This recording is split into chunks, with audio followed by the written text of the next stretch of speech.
Ladies and gentlemen, my name's Paul, and hopefully you're having an amazing day. Apologies for not being on camera for this video. Honestly, I wasn't intending to record today as I'm finishing a different project, so I'm doing photography at the moment, but a number of you actually tagged me in a couple of very interesting stories. The first of which concerns an 11900 Rocket Lake engineering sample, and this was being tested on a B560 motherboard.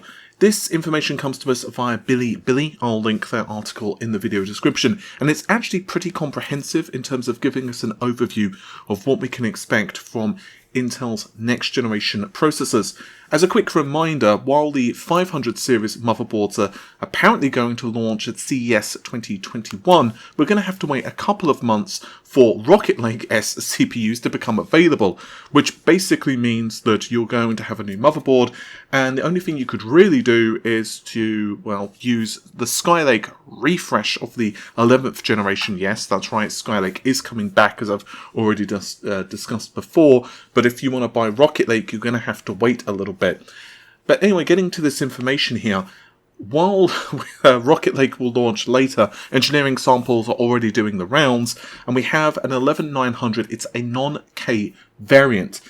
Furthermore, there's confirmation here that XE graphics are present, although they are not being tested, simply because the driver at the moment is about as stable as a man trying to cycle in a hurricane. In other words, not so much. The clock frequency is just 1.8 GHz, that's for the base frequency. All-core turbo is 3.8, and then 4.4 is obviously for single-core. However, according to the leaker, and this is actually really important, the frequencies are, quote, 25% lower than what you would expect for retail samples. So that is actually really good news, because while we're going to go into some, in my opinion, fairly impressive performance numbers, the clock frequency here is actually quite low compared to what you can expect from final retail samples of a K chip, and of course it's also going to be even lower than what you would expect from people who are going to run like a decent water cooling loop or like really push and overclock their system. I'll also quickly mention that the power consumption here is an owie. From AVX 512 and AVX 2 tests, power consumption is really high for ADAS, and yeah, it's 123 to 161 watts, but the PL1 and PL2 limits are 65 and 224 watts. Ow. So I would suggest that you're going to need your own little nuclear reactor if you want to run this thing. Being serious, that of course means that if you are going to overclock these things to what they're supposedly able to reach, which is way north of 5 gigahertz, then I would highly suggest that you have a decent water cooling solution, and you're not just going to rely on a weedy air cooler. Righty dokie, let's move over to Cinebench. R15 and R20 are the orders of the day, starting with R15. 217 and 1929 for single and multi-core respectively, compared to 210 and 221 for their results for the 9900K, and 227 and 2618 for the 10900K. Basically, this engineering sample using the Cypress Cove architecture is on par currently with the 9900K, which does show that, well, basically the IPC gains of this architecture are pretty damn staggering compared to Grandpa Skylake, but just the sheer amount of threads available to the 10900K and the much higher clock frequency compared to this engineering sample, you just cannot compete with the 10900K. And what about R20 then? Well, honestly, it's much the same story. 529 and 4683 for the engineering sample of the 11900, compared to the 9900K, 500 points and 4924 for the 9900K. They don't have 10900Ks here, but I did run my own test. This is from quite a while ago, but I scored 525 points for my single core results and 6250 for my multi, and I also have an overclocked result which I'm just going to throw in as well, which is 6616, and that was an all-core 5.1 gigahertz result. So just for your FYI, basically the Cypress Cove architecture seems to be living up to most of the leaks that I've put out previously. It does really well with lower thread counts. The only issue with it is while it's basically the same architecture as what you would see in Skylake, obviously because it's been ported to a larger node, it's on 14nm versus 10nm, it does tend to run a little bit hot.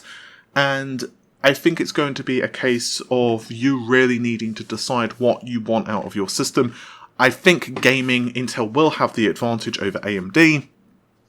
And in some workloads, single thread, like pushing stuff, AMD will probably lose to Intel. And obviously, Intel do also have AVX 512, but it's not like there's a massive number of applications which use AVX 512. If you're buying a CPU for its AVX 512 performance, at the very least in the gaming / regular, consumer space, retail space, it's a bit like, buying a book for its ability to be bullet resistant. I wouldn't exactly recommend it. The next thing I'd like to tackle in this video are rumours that Microsoft have actually cancelled the Xbox One and Xbox One X version by extension of Halo Infinite. So the game is only going to be on the Series X and Series S, along with, of course, the PC. So this has really been down to a LinkedIn profile. Joe Miller has actually found this on Twitter, so again, I'll link to, of course, his profile / tweet in the description of this video. And the gist is that a 343 Industries employee, who's been there for about 2 years now, has been working on Halo Infinite as the UI art lead. And for the past 10 months, he's been doing this job, and you can see yourself that it says Halo Infinite XBS/X/PC. Now, there's several ways you can interpret this, and I'll go through them, and then I'll say what I think it is. The first is that, yes, this means Xbox Series S and Xbox Series X. You can also interpret it as this is actually Xbox S, so Xbox One S, or base unit, and Xbox One X. And the other way is that he's basically abbreviating both platforms into this. And it's worth noting that there's a good possibility that the UIs do diverge between the platforms. Maybe not significantly, but maybe there is some differences in terms of perhaps the resolution that it's being rendered in, or maybe some other details. Who knows how the differences are, because obviously we've not seen both versions of the game running side by side. For all we know, the Xbox One version has a nice pink hue with ducks floating around the screen. We don't know yet. But the fact of the matter is that there is a possibility that there are different teams working on different projects, and therefore, that's what I've been hearing, that there are different teams that were working on this. I've kind of reported on that a couple of times in the past. My gut feeling is that there's not really much of a chance that Microsoft have cancelled the Xbox One version. I'm assuming that in the not too distant future, probably knowing my luck about 5 minutes after I upload this video, Microsoft will actually release an official statement which will confirm one way or the other. And we also know that we should start to see a lot more news of the game in the early kind of part of next year, most likely Q1, as Microsoft are ramping up, of course, for a kind of summer-ish release for Halo Infinite. And apparently they've done a lot of good stuff with the game. I'll reserve judgment, of course, until I play it. Personally, I'm not really a Halo person for multiplayer. I just care about the story. I've played through all of them now, just for the story reasons, and that's kind of me. I'm a little bit the same, to be honest, with PlayStation games. I kind of just play through the story, like I'm playing through Demon's Souls on the PS5 at the moment, and I'm simultaneously playing Gears 5 Hivebusters DLC, which is actually really fun. I'm surprised how fun it is. I am playing it on the PC, but obviously it's pretty much the same thing. So my feeling is that this is kind of a nothing burger. I don't think that it's cancelled. I have previously reported that, to my knowledge, there were slightly different internal teams that were working on the Xbox Series/PC version versus the Xbox One version, although I don't know how true that was, but I certainly got told it by at least a couple of different people, and that there were some divergences between the two versions. Now, I don't know exactly how different they are, and I don't, to be clear here, mean differences in graphics, whether there are perhaps differences in the way that the levels themselves are crafted or whatever. I imagine that there will be a lot of similarities, particularly for the multiplayer side of the equation. But ultimately, until this is confirmed by Microsoft, I really wouldn't believe this. My gut feeling is that both versions are Go, and I don't think Microsoft would have cancelled the Xbox One version of Halo Infinite. I also really want to dedicate just a moment of this video to a chap by the name of Eric Engstrom. If you're unfamiliar with him, he was actually the creator of DirectX, and unfortunately, he actually passed away about a week ago. I'll link an article about this in the video description, but I did want to just spend a moment to mention his legacy. While we use terms like game changer and game changing and all of that type of stuff in this industry a lot, I think this is one of those times where it's not... It's actually being understated to say that his contributions in the industry were game-changing. If you're unfamiliar with like kind of early 90s or even later 90s gaming on PC, it was kind of a jungle, actually. You had so many different APIs, and 3D graphics, of course, were in their infancy. Gaming on like a graphics card, 3D graphics card to be clear, it could be insane. Like, different graphics cards would have their own APIs often, and 3D effects, the most notorious, of course, being Glide. And finally, we started to get more industry standards. For example, OpenGL started to become a very widely supported API, and Microsoft too were pushing Direct 3D/DirectX. It's not so well known now, but back in the day, the game which actually threw DirectX into the spotlight was because of Windows 95 and Microsoft's desire to have a port of Doom. So basically Microsoft approached id Software, and they essentially offered to port the game using DirectX to Windows 95, and there wasn't any upfront costs to id Software. Furthermore, they would retain all of the rights and all of that stuff, so it was kind of like a win-win situation. Microsoft obviously wanted Doom on Windows 95 for, well, obvious reasons.